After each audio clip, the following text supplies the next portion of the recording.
Olá, hoje a gente vai tentar entender um dos maiores paradoxos do mundo, o Brasil. Como pode uma nação ser, ao mesmo tempo, um lugar de uma riqueza absurda e de uma pobreza tão profunda? Como é que isso é possível?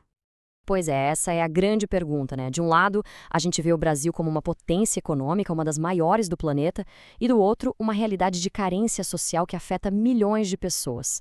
Como é que essas duas coisas podem existir no mesmo lugar? Então, vamos lá. De um lado, o potencial do Brasil é uma coisa de louco. Recursos naturais que não acabam mais, um território gigante, um mercado com milhões de consumidores. Mas aí, do outro lado, a gente tem problemas que parecem não ter fim. Uma desigualdade brutal, produtividade baixa e uns contrastes que chegam a chocar. É exatamente essa briga entre o potencial e o problema que a gente vai explorar agora. Para a gente conseguir montar esse quebra-cabeça, nosso caminho vai ser o seguinte. Primeiro, vamos entender o tamanho da riqueza do Brasil. Depois vamos voltar um pouco na história para achar as raízes da desigualdade. Na sequência, a gente faz um tour pelo país para ver como existem 5 Brasis diferentes. E aí, no final, a gente junta todas as pontas para ter a resposta. Então, vamos começar pelo lado bom da história. Afinal de contas, o que é que faz do Brasil um país com um potencial tão gigantesco? Olha, os números são realmente impressionantes. A gente está falando do 5º maior país do mundo em território, com uma variedade de climas e solos que permite produzir de tudo. Junta isso com a maior reserva de água doce do planeta, riquezas como o petróleo do pré-sal e uma biodiversidade que é literalmente um tesouro mundial e, claro, mais de 200 milhões de pessoas que formam um mercado consumidor enorme. E todo esse potencial, claro, aparece na economia. O Brasil não é um país qualquer no cenário global. Ele está sempre ali, entre as 10 maiores economias do mundo. E é isso que nos leva de volta àquela pergunta que não quer calar.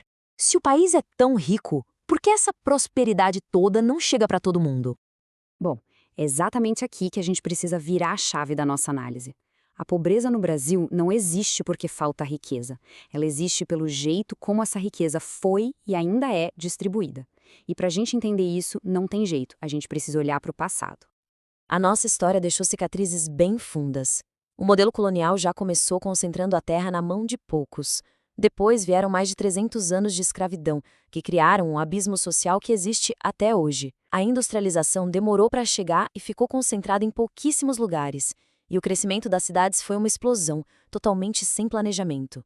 Cada um desses momentos foi um tijolo na construção do muro da desigualdade que a gente vê hoje. E o que tudo isso significa hoje? Bom, o resultado é um número que é difícil até de acreditar. O 1% mais rico do Brasil tem, sozinho, quase metade de toda a riqueza do país.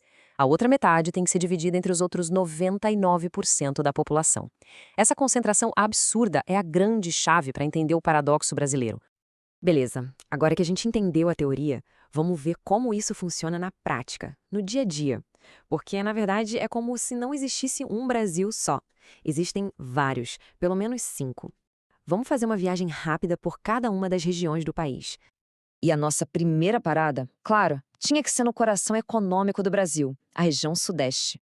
O Sudeste é uma força da natureza, respondendo por mais da metade de tudo o que o Brasil produz. É onde está a indústria pesada, o mercado financeiro, os serviços mais modernos. A qualidade de vida, em geral, é alta. Mas é ali que o paradoxo fica escancarado, sabe? Dentro das cidades mais ricas, como São Paulo e Rio de Janeiro, a gente encontra algumas das maiores favelas do país. Riqueza e miséria literalmente morando no mesmo quarteirão. Agora, vamos descer um pouquinho no mapa, para o sul, uma região que teve um desenvolvimento bem diferente. O sul é conhecido por ter os melhores e mais estáveis indicadores de qualidade de vida do Brasil. A economia lá é bem diversificada, com um agronegócio supermoderno e vários centros de tecnologia. O paradoxo aqui é mais discreto. O Sul funciona como um exemplo de que é possível ter um desenvolvimento melhor, mas essa prosperidade toda contrasta tanto com outras partes do país que acaba mostrando ainda mais o tamanho da desigualdade nacional. Vamos para o meio do mapa, o Centro-Oeste. A fronteira do agronegócio que cresce numa velocidade impressionante. O Centro-Oeste hoje é a locomotiva do crescimento brasileiro, com uma economia que avança muito mais rápido que a média do país. É o coração do agronegócio que exporta para o mundo todo. Mas aí vem o paradoxo. É um crescimento espetacular, mas que depende quase que totalmente de uma coisa só. Isso gera uma riqueza gigantesca, claro, mas também cria uma grande vulnerabilidade e muita diferença entre o campo supermoderno e as cidades. Nossa viagem continua subindo agora para o Nordeste. O lugar onde o Brasil começou, uma região cheia de desafios, mas que, olha, tem um futuro gigantesco pela frente.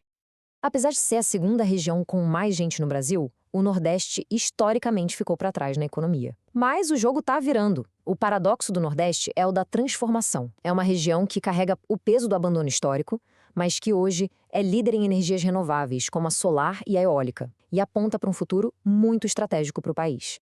E para fechar nosso tour, a gente chega na maior região de todas, o Norte, a casa da floresta amazônica, e talvez o lugar onde o nosso paradoxo se manifesta da forma mais forte. O Norte tem a menor participação na economia do país e os indicadores de qualidade de vida mais baixos. Isso é resultado de um isolamento histórico e da falta de serviços básicos. E aqui o paradoxo é gritante. É a região com a maior riqueza natural do planeta, Amazônia, minérios, rios, mas a população que vive lá é a que menos se beneficia de tudo isso. É a contradição na sua forma mais cruel.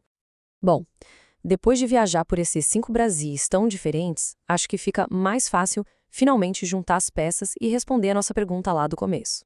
Então, a resposta está aqui. A geografia foi extremamente generosa com o Brasil, dando uma base de riqueza quase infinita.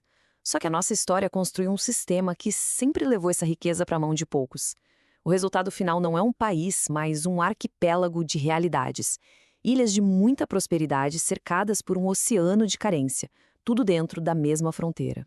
No fim das contas, a grande verdade é esta. A questão do Brasil nunca foi a falta de riqueza. A dificuldade sempre foi e ainda é transformar essa riqueza toda em desenvolvimento de verdade, um desenvolvimento justo e que chegue para todo mundo. E isso tudo nos deixa com uma reflexão final, que vai muito além do Brasil. Qual é, afinal, a chave para garantir que as riquezas de uma nação sirvam para construir uma sociedade mais justa para todas as pessoas que vivem nela? Fica aí a pergunta para a gente pensar.